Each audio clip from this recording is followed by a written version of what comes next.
With us now is John Yoo, the national, taking a look at this from a legal perspective and the national implications of this. John, I am curious what you make of what happens now, because obviously his own lawyers, Hunter Biden's own lawyers, are saying we had an agreement in place. This is about a Republican prosecutor who had enormous pressure on him. There's no there. I think that's the gist of what he's saying. What do you think?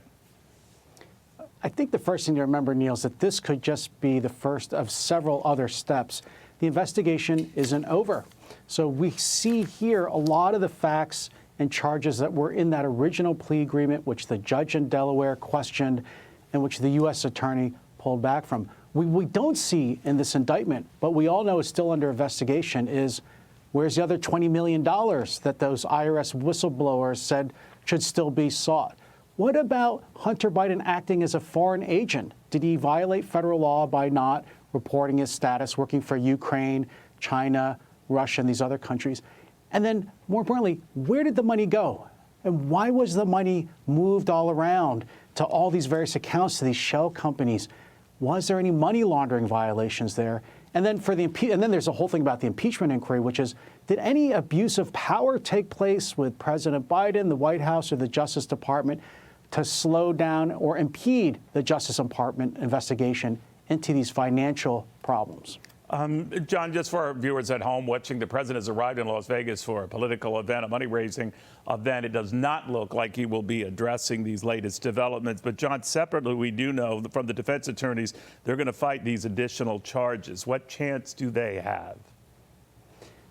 You know, if you look at this 56-page indictment, it looks like the facts are on the government's side.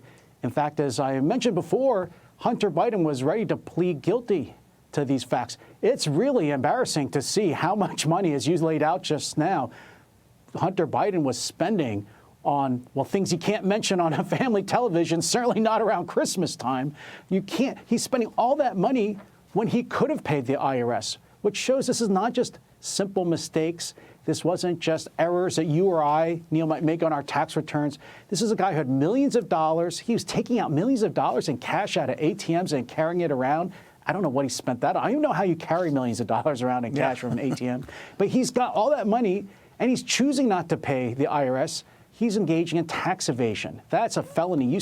People spend years in jail for doing exactly what Hunter Biden did here. You know, John, you were very prescient on the implications of when these IRS whistleblowers were speaking. And it followed on the Whitewater Deputy Counsel Saul Weisenberg, who said that their testimony was crucial. Quoting here of this latest indictment, it is devastating, but it really is a complete vindication of the whistleblowers. Goes on to say there's no reason this indictment couldn't have been brought a year or two ago.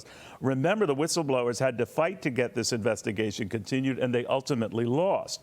And if it hadn't been for Judge Marianne Norica, I put her name in there, in the federal Delaware courtroom, that plea deal would have gone down. She did her job and stopped this from happening. So by extension there, is he saying this changed history as a result? Yeah. Again, there's two pieces here. We're only seeing the first part really get filled in, which is, what did Hunter do? And that's where the whistleblowers brought, as you say, that attention to this. There could be a lot more money than what we're seeing in this indictment. Remember, those whistleblowers didn't just point to what we see in the indictment. They said there might be $20 million more that we think might be out there, or $10 million more. We're being stopped by our supervisors from pursuing them. But the other reason that those whistleblowers are important is that if you want to connect it to what the House is going to vote on next week about an impeachment investigation, why were those IRS investigators stopped? Why were they slowed down? Why was the U.S. attorney not bringing these charges for years until just now, when the House is making them look bad by bringing all this out? That's where you get into the abuse of power that would be necessary for an impeachment. All right. By the way, a quick sort of more informational than anything else. If found guilty on these charges, what type of prison time are we looking at? So I think that there's 3 felony charges. So you're talking about up to 17 years. And then, of course, hundreds of thousands of dollars in potential fines. Okay. John, thank you for all of that. Good seeing you. Hey, Sean Hannity here. Hey, click here to subscribe to Fox News YouTube page and catch our hottest interviews and most compelling analysis. You will not get it anywhere else.